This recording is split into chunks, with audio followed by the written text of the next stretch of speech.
नमस्कार साथियों, मैं अविनाश दास रेशनल कबीर यूट्यूब चैनल में आप सबका हार्दिक स्वागत करता हूं। मित्रों, यदि चैनल को सब्सक्राइब न किए हों, सब्सक्राइब ज़रूर करें।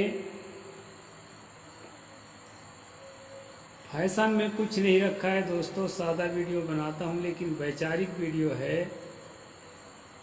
अंधविश्वास का खात्मा करने के लिए, मन में तर्कशीलता जागृत करने के लिए, वैज्ञानिक सोच को प्रमोट करने के लिए कहीं न कहीं ये वीडियो आपके लिए उपयोगी हो सकता है। कोई न कोई बिंदु ऐसा हो सकता है जो आपके दिमाग के पर्दा को खोल सकता है। हर बातें घिसी-पिटी नहीं होती, इसलिए साथियों शेयर ज़रूर करें और लोगों तक पहुँचे। जो कम समझते हैं उनके पास तक पहुँचे। शेयर करना ज़रूरी है और लाइक भी करें, कमेंट भी करें, शेयर ज़रूर करें। साथियों, कभी कभी मैं जब ये शब्द बोलता हूँ कि सनातन कुछ भी नहीं होता है, साथियों सनातन शब्द का मतलब है जो पहले था, अभी है और फ्यूचर में भी रहेगा। और कैसा रहेगा? जैसा पहले था वैसा अभी है और फ्यूचर में भी वैसा ही रहेगा। जो न कभी मिटता है न बदलता है, एक रस एक जैसा तीनों काल में रहता है, उसको कहते हैं सनातन। सनातन शब्द की परिभाषा है। इसलिए मैं कहता हूं दोस्तों, सनातन कुछ भी नहीं है, क्योंकि जो आज है वो कल नहीं रहेगा और जो पहले था वो आज नहीं। रीति रिवाज और संस्कृतियां सभ्यता के आने से बदलती जाती हैं। ये संसार का स्वाभाविक रूप है। साथियों, अभी नवरात्र चल रहा है।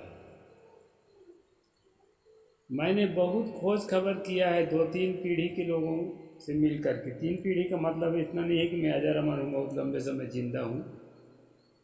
3 पीढ़ी का मतलब है जो अत्यंत बूढ़े हो गए हैं वो, और जो अभी हमारी तरह अधेड़ है वो, और जो है न्यू जनरेशन है वो। इन सब में मैंने जांच करके देखा है दोस्तों, आप भी जांच करना तो पोल पट्टी खुल जाएगी। मेरे साथ आप सहमत हो जाएंगे कि सनातन कुछ भी नहीं है। वैसे प्राचीन काल में जो वैदिक धर्म की स्थापना हुई थी, वही धर्म आज चल रहा है, उसी को सनातन कहते हैं। इस तरह आपके दिमाग में थोपा गया है। लेकिन साथियों, आप इसलिए स्वीकार कर लिए हैं कि आप पढ़ते वढ़ते नहीं। आप पढ़िए तो सही।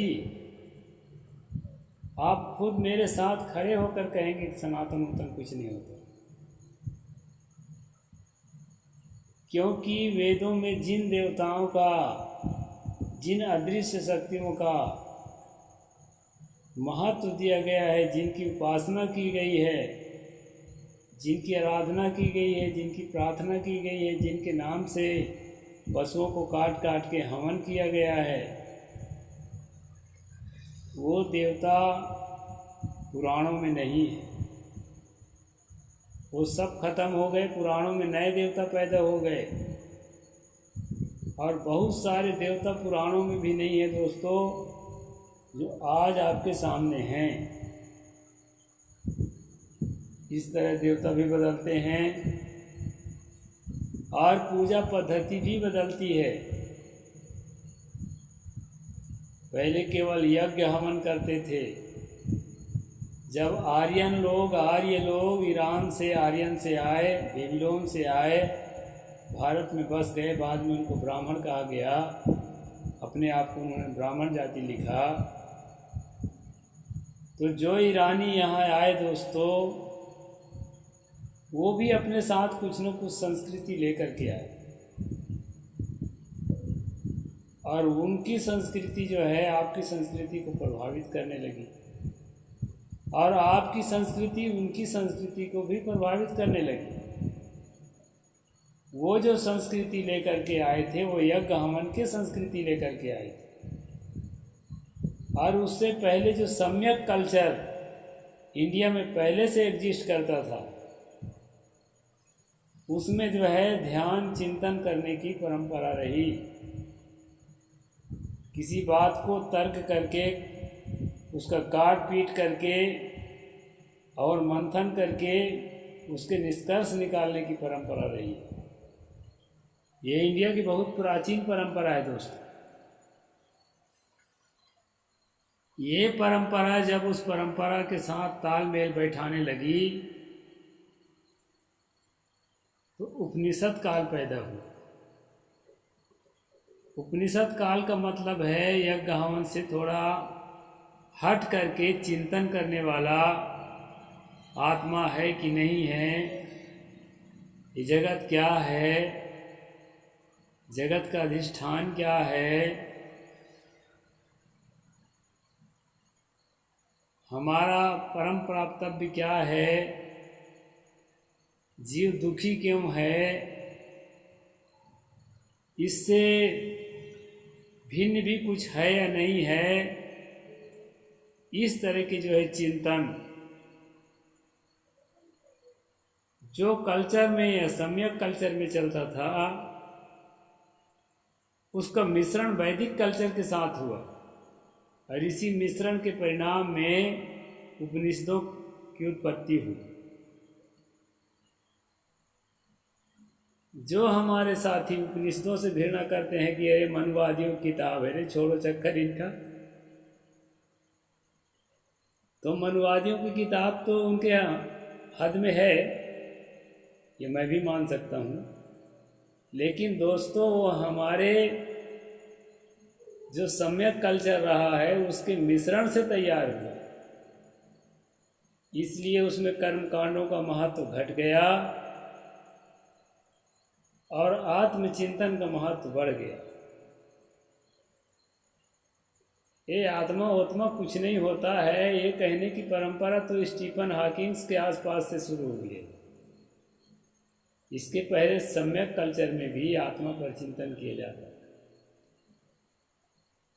तथागत बुद्ध के वाणियों में जो अत्त शब्द आया है पाली भाषा, अत्त शब्द का मतलब होता है सेल्फ, स्वसत्ता, स्वयं। जैसा कि अत्ता ही तनो नाथो कोई नाथो परोसिया, तुम स्वयं ही स्वयं का मालिक हो, भला तुम्हारा मालिक कौन हो सकता है। इस तरह वाणी जो आई है तथागत बुद्ध की वाणी, इसमें अत्त शब्द का मतलब होता है स्वसत्ता, आत्मसत्ता, स्वयं, व्यक्ति स्वयं। और यही अत्त शब्द से आत्मा शब्द का निर्माण हुआ है संस्कृत में जाकर के। इस बात को आपको ध्यान देना चाहिए। तो स्वसत्ता को, आत्मसत्ता को महत्वपूर्ण पहले सम्यक कल्चर में माना जाता रहा है, और जैन परंपरा में तो आज भी माना जाता है, और अंतिम प्राप्तव्य के रूप में माना जाता है। अलग से ईश्वर नहीं मानते, आत्मसत्ता को ही परम सत्ता मानते हैं। कबीर पंथ में तो मानते ही हैं। अब इसका वैज्ञानिक परिणाम, वैज्ञानिक निष्कर्ष क्या है क्या नहीं है, ये अभी का मेरा प्रसंग नहीं है। अभी का मेरा प्रसंग है सनातन कुछ भी नहीं होता है। सभी विचारधाराएं एक समय में उदय होती हैं और दूसरे समय में लुप्त होती हैं।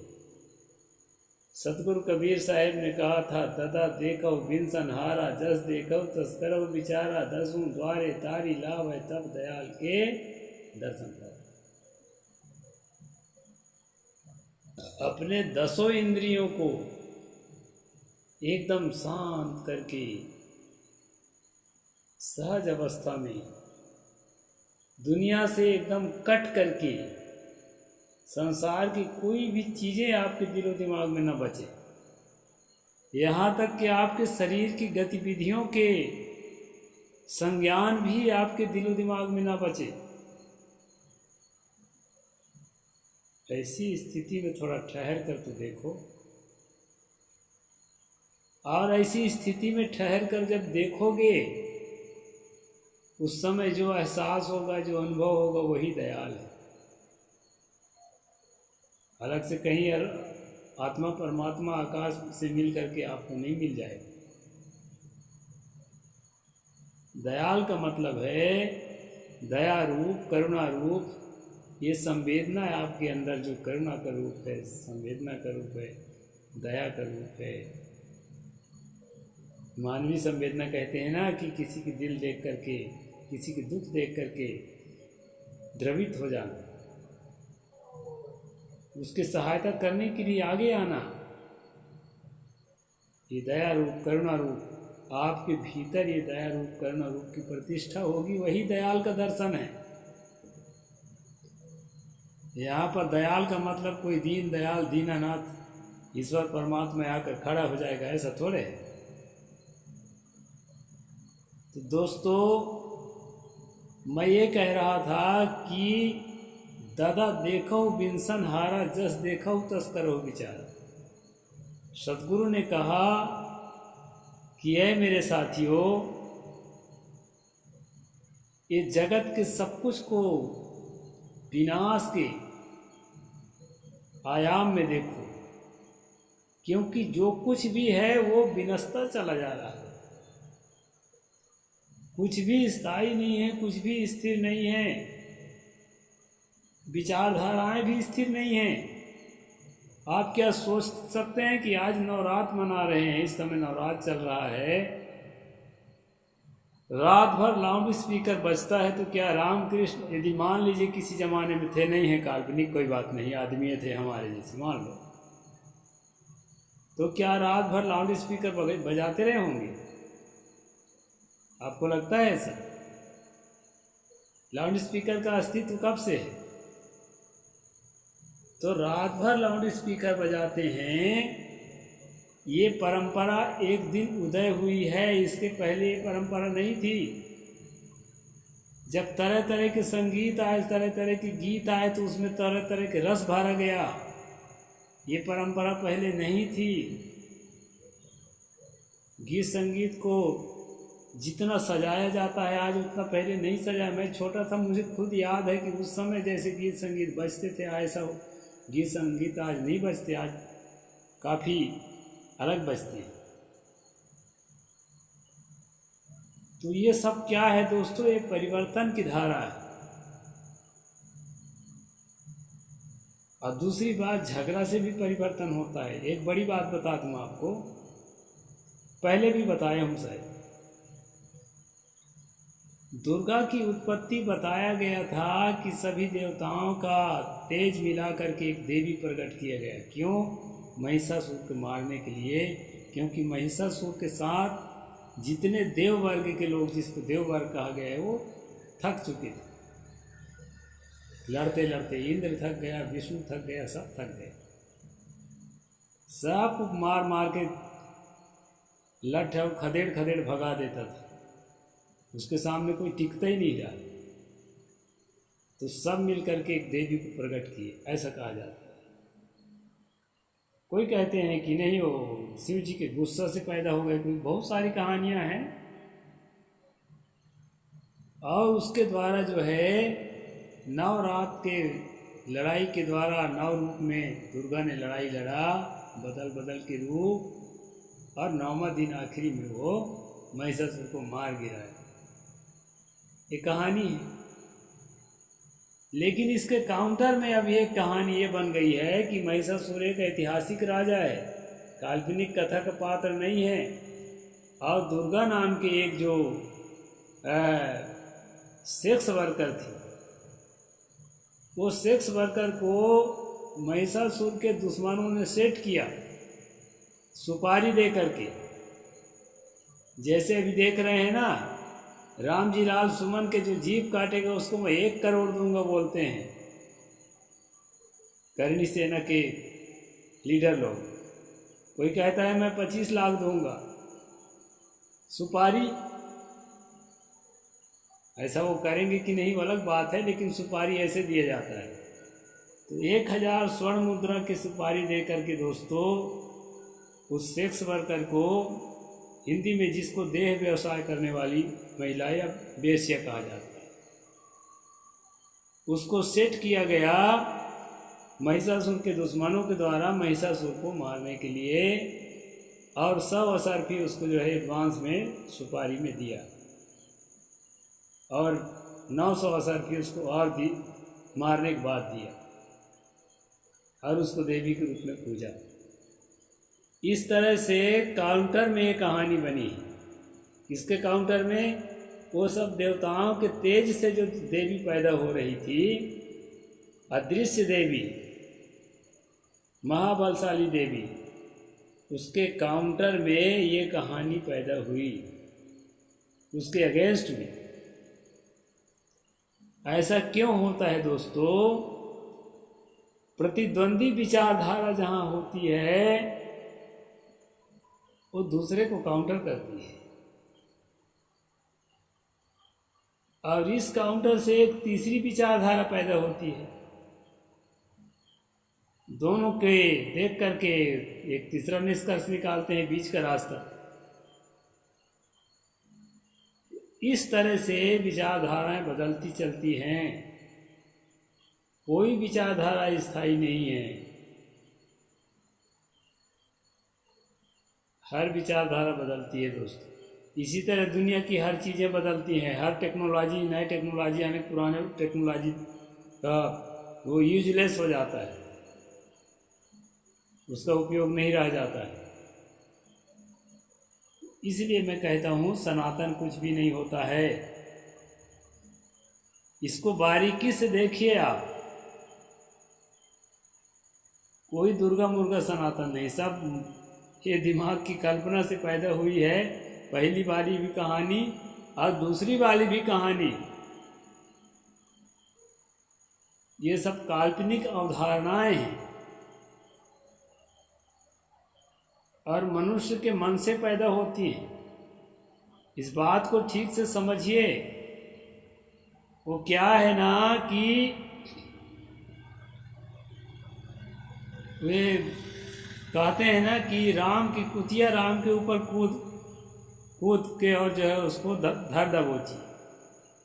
राम की कुतिया, पालतू कुतिया राम के ऊपर कूद के उसको धर दबोची।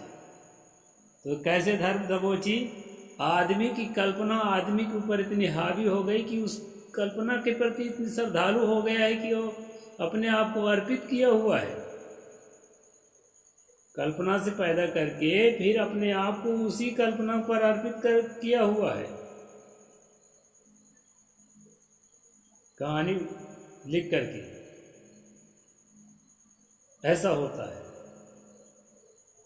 कोई फोटो है, कोई तस्वीर है, कोई प्रतिमा है, उसके ऊपर ये मन में विचार किया कि इसके अंदर कोई शक्ति घुसी है, प्राण प्रतिष्ठा के द्वारा या किसी के द्वारा कोई अदृश्य शक्ति घुसी है, महान बलशाली शक्ति फोटो के अंदर, ये प्रतिमा के अंदर, ये आकाश में इधर उधर मंडरा रही हो शक्ति, इसमें आके केंद्रित होती है और वो शक्ति हम पर प्रभाव डालती है। अगर हम अच्छा दुनिया बनत करेंगे, दिलो जान से समर्पित होंगे, तो वो शक्ति हमको फायदा पहुंचाएगी। इस तरह के दोस्तों मनोभाव को अपने अंदर संजो करके मनुष्य क्या करता है, अपने द्वारा कल्पना से बनाई हुई चीज के प्रति अपने आप को अर्पित कर देता है। और यदि रेशनलिज्म की भाषा में मैं बताऊं तो वो मानसिक गुलाम हो जाता है।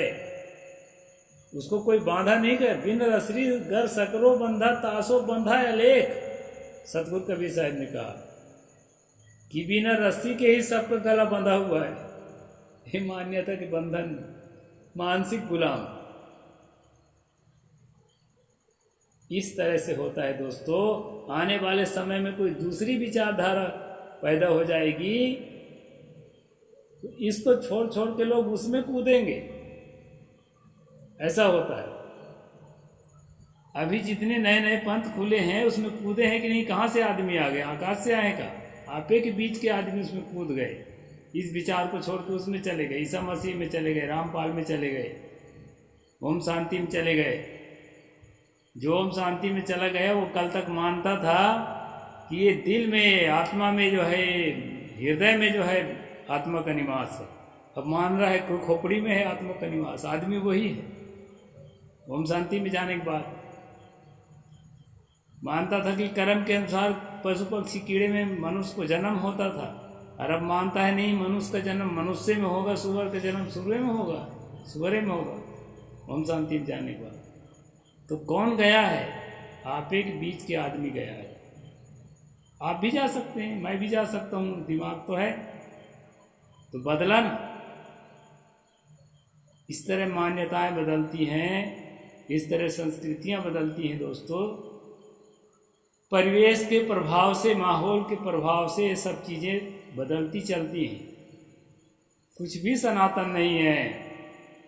मैं आज भी कहता हूँ और लगता है कि अंतिम सांस तक कहता रहूँगा, कुछ भी सनातन नहीं है। सब्बे संखारा अनिच्चा।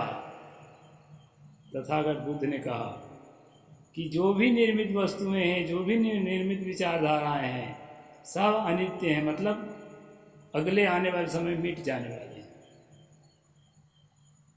फिर नई विचारधारा पैदा होती है, परिवर्तित विचारधारा पैदा होती है, नई चीज़ें आती हैं, नई टेक्नोलॉजी आते हैं। एआई के बारे में कोई सोचा था?